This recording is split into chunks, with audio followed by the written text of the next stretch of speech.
Magandang araw sa inyong lahat. Ako si Lian at nais kong simulan ang kwentong ito sa pamamagitan ng isang tanong. Paano kung ang taong nagbibigay sa iyo ng init at lambing ay hindi yung taong dapat mong mahalin? DJ, matagal ko nang iniisip kung dapat ko bang isulat ito. Baka kasi isipin ng iba na wala na akong respeto sa sarili. Pero sa tuwing sinusubukan kong itago, lalo lang akong nababaliw. May nobyo ako. 3 taon na kami. Akala ko siya na yung makakasama ko habang buhay. Pero nitong mga huling buwan, ramdam kong lumamig siya. Hindi na niya ako niyayakap tulad ng dati. Hindi na rin ako sinisilip sa opisina para lang magpasurpresa ng milk tea. Wala na yung effort na nagpapakilig sa akin noon. Tapos pumasok sa buhay ko si Kuya, anak siya ng asawa ni Mama. Stepbrother? Oo, hindi kami lumaki na magkasama kaya nung una parang ordinaryong kakilala lang. Pero isang gabi, umuulan ng malakas, wala yung nobyo ko. Tapos na-stranded ako sa kanto. Dumating si Kuya para sunduin ako. Pagpasok ko sa kotse, binigay niya sa akin yung jacket niya. Tapos hinila niya ako para yakapin kasi nanginginig ako. Sa lamig DJ, dun ako kinabahan. Hindi kasi yun simpleng yakap. Mainit. Mabigat pero komportable. Para bang sa sandaling yon, wala akong gustong bitawan. Ramdam ko yung tibok ng puso niya, yung amoy ng ulan sa balat niya, at yung bigat ng kamay niya sa likod ko. Hindi ito bastos na init, pero alam kong delikado. Simula noon, mas napapansin ko siya. Yung simpleng pagtapik niya sa balikat ko kapag nagkakasalubong kami sa kusina, yung mga tingin niyang parang may gustong sabihin pero hindi binibigkas. At ako, imbes na umiwas, hinahanap ko pa. Hanggang sa dumating yung gabi na nagkayakapan ulit kami, walang dahilan, walang salita. Parang pareho naming alam na mali, pero pareho rin naming ayaw bitawan, DJ. Para maintindihan mo kung bakit ako umabot sa ganito, kailangan kong balikan kung paano nagsimula ang lahat. Noong una, wala naman talagang koneksyon sa buhay ko si Kuya. Anak siya ng asawa ni Mama at halos college na ako nung nagpakasal. Sila, sanay akong ako lang at si Mama, kaya nung bigla na lang may Kuya na papasok sa bahay namin, medyo awkward. Mabait naman siya, tahimik, parang laging may iniisip. Una kaming nagkita sa mismong kasal ni na Mama at Tito. Nakasuot siya ng polo na medyo kulubot. Pero kahit ganon, ang ayos niya dalhin. Nakangiti siya nung ipinakilala kami, tapos iniabot niya, kamay niya. Medyo malamig ang palad niya pero hindi ko alam kung bakit nagtagal yung kamay niya sa pagkakahawak. Hindi ko pa iniisip ng malalim yun noon pero ngayon, parang nagiging malinaw na sa akin. Samantala, yung nobyo ko naman, si Paul, naging kami mula pa 3rd year college. Sa simula, sweet siya, laging may effort, at alam ko na mahal niya ako. Pero paglipas ng panahon, lalo na nung nagka-work na kami, pareho, parang nawala yung spark. Lagi siyang pagod, may deadlines, may mga ka-meeting kahit weekends. Naiintindihan ko naman pero may parte sa akin na nananabik sa dating lambing niya. Dun siguro ako naging vulnerable. Dahil sa kakulangan ng atensyon at init, napansin ko yung mga maliliit na bagay kay Kuya. Yung paraan ng pagtulong niya sa akin magbuhat ng mabigat, yung pagbukas niya ng pinto kahit kaya ko naman, yung mga tingin niyang parang sinusukat kung okay ba ako? Hindi siya madaldal pero pag nagtanong siya ng ayos ka lang, ramdam mo na gusto niya ng totoong sagot, hindi lang para sa forma. Isang beses nagkasabay kami sa kusina. Maaga pa nun, tulog pa lahat.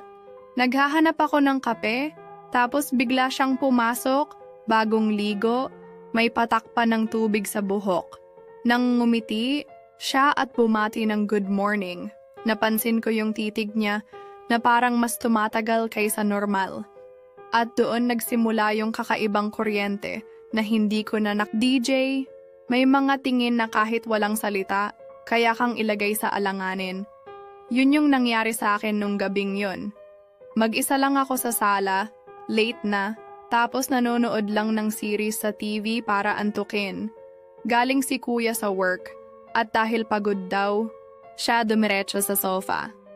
Hindi na umabot sa kalahating episode yung pinapanood ko, tulog na siya.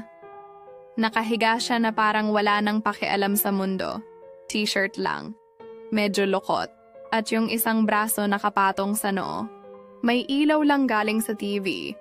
Kaya kitang-kita ko yung mahinang pagtaas-baba ng dibdib niya. Ewan ko kung bakit hindi ko kayang umiwas ng tingin. Parang automatic na sinisilip ko yung bawat detalye.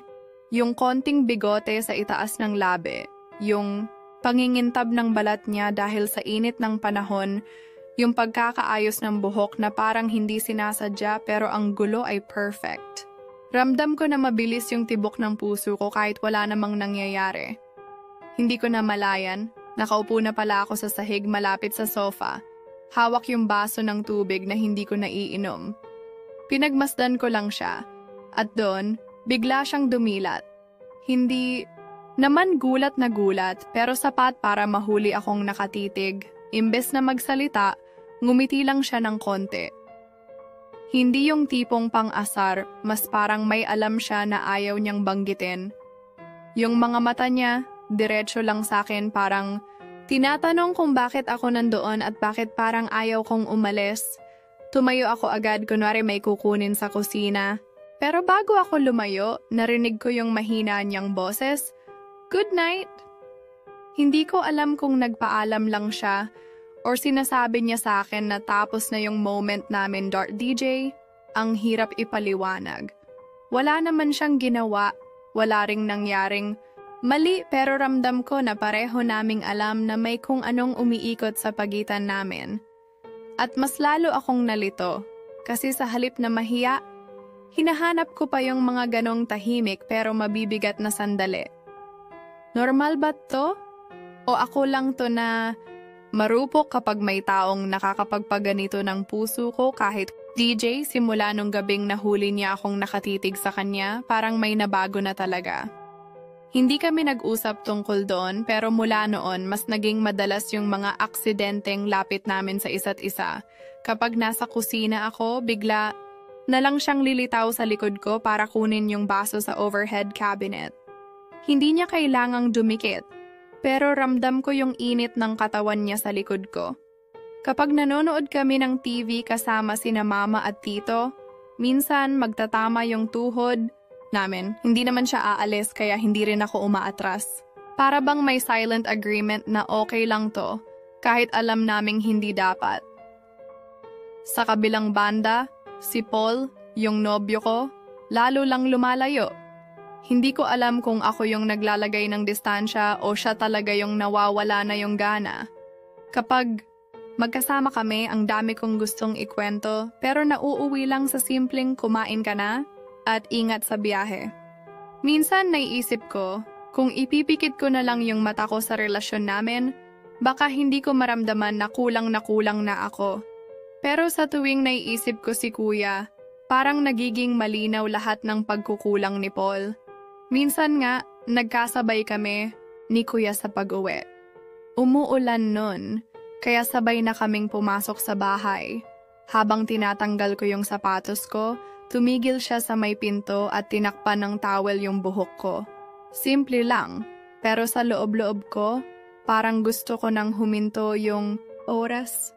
Ganito yung mga bagay na hinahanap-hanap ko sa nobyo ko pero matagal ko nang hindi nararanasan. Alam kong mali, DJ.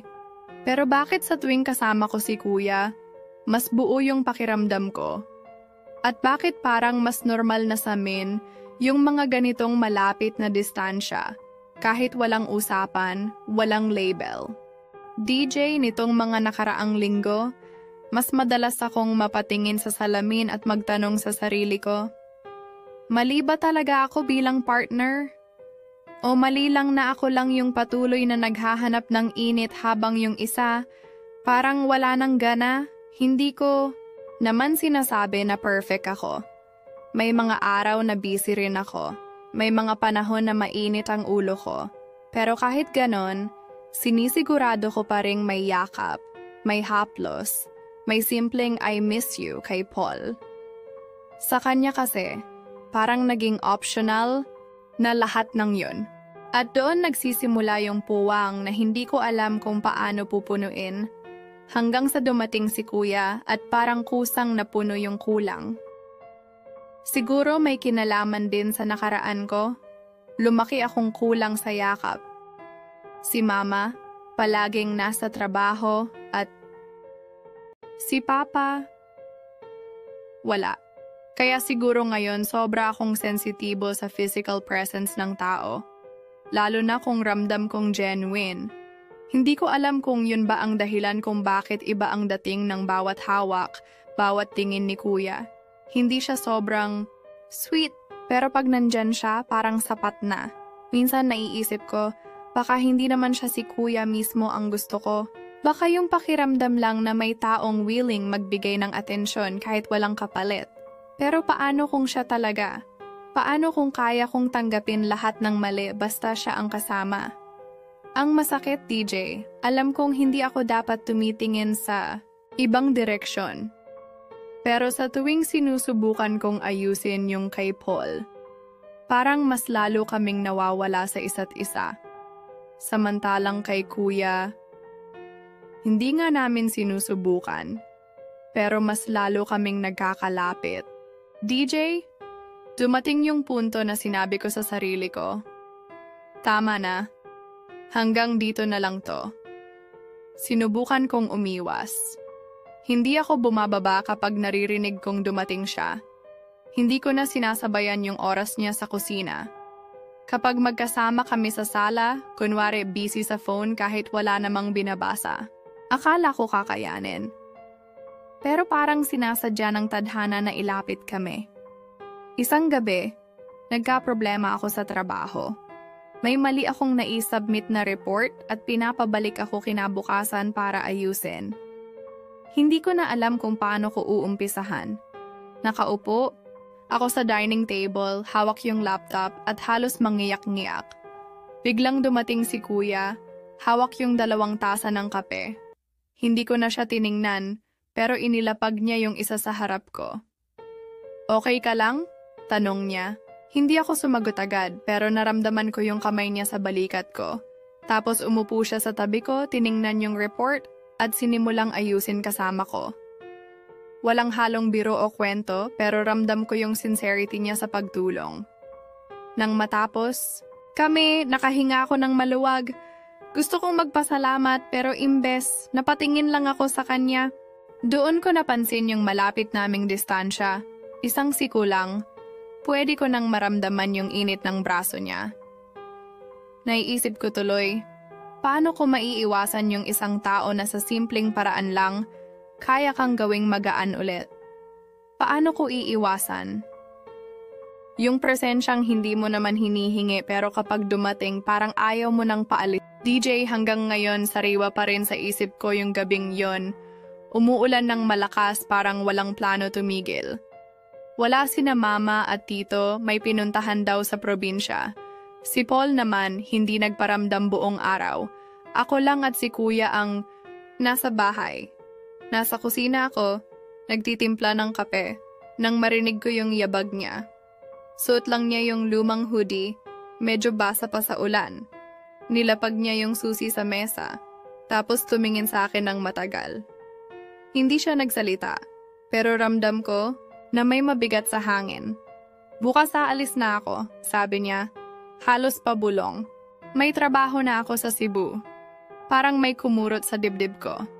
Alam ko namang darating yung araw na to, pero hindi ko inasahan na ganoon kabilis. Hindi ko alam kung dapat ba akong ngumiti at bumati ng congrats or umiyak. Umupo siya. Sa tabi ko, kinuha yung tasa ng kape sa kamay ko at nilapag sa mesa. Tapos, bigla na lang niya akong hinila papalapit. Hindi na ako nakatanggi. Yung yakap niya, mahigpit, mainit, parang gusto niyang ipabaon sa balat ko yung memorya niya. Naririnig ko yung patak ng ulan sa bubong, ramdam ko yung tibok ng puso niya na halos magkadikit sa akin. Wala kaming sinabi, walang halik, walang sobra. Pero bawat segundo ng yakap na yon, parang nagiiwan ng marka sa katawan ko. Gusto ko sanang humiwalay para magpaalam. Pero mas lalo niya akong hinigpitan. Parang sinasabi ng katawan niya na ayaw pa niya. At sa totoo lang, ayaw ko. TJ, ilang araw na mula nung umalis si kuya. Tahimik na yung bahay. Wala na yung yabag niya sa hallway. Wala na yung bigla ang paglitaw niya sa kusina para kunin lang ng baso. Para bang may bakanting pwesto sa bawat sulok na dati, hindi ko naman napapansin. Kanina, habang naglilinis ako ng mesa, may nakita akong maliit na papel na naiwan sa ilalim ng tray. Sulat kamay niya, "Ingat ka lagi. Don't think too much." Ang sakit basahin, kasi doon ko na-realize, baka kaya pala siya naging ganun kainit sa akin nitong mga huling linggo. Dahil alam niyang aalis na siya, baka yung mga titig, yung mga yakap, at yung mga pagkakataong pinupuno niya yung mga kulang ko, hindi dahil gusto niyang maging parte ng buhay ko, kundi dahil gusto niyang iwan ako ng mga alaala bago siya mawala at doon ako mas sumakit. Kasi ibig sabihin, alam niya mula simula na may hangganan kami. Ako lang yung umaasa na baka pwedeng lumampas doon. Si Paul, nandyan pa rin. Pareho pa rin. Malamig pa rin. Hindi ko alam kung worth it pang ayusin o kung dapat ko nang bitawan. Ang tanging sigurado lang ako ngayon, DJ, ay natutunan kong hindi ko pala kayang mabuhay ng walang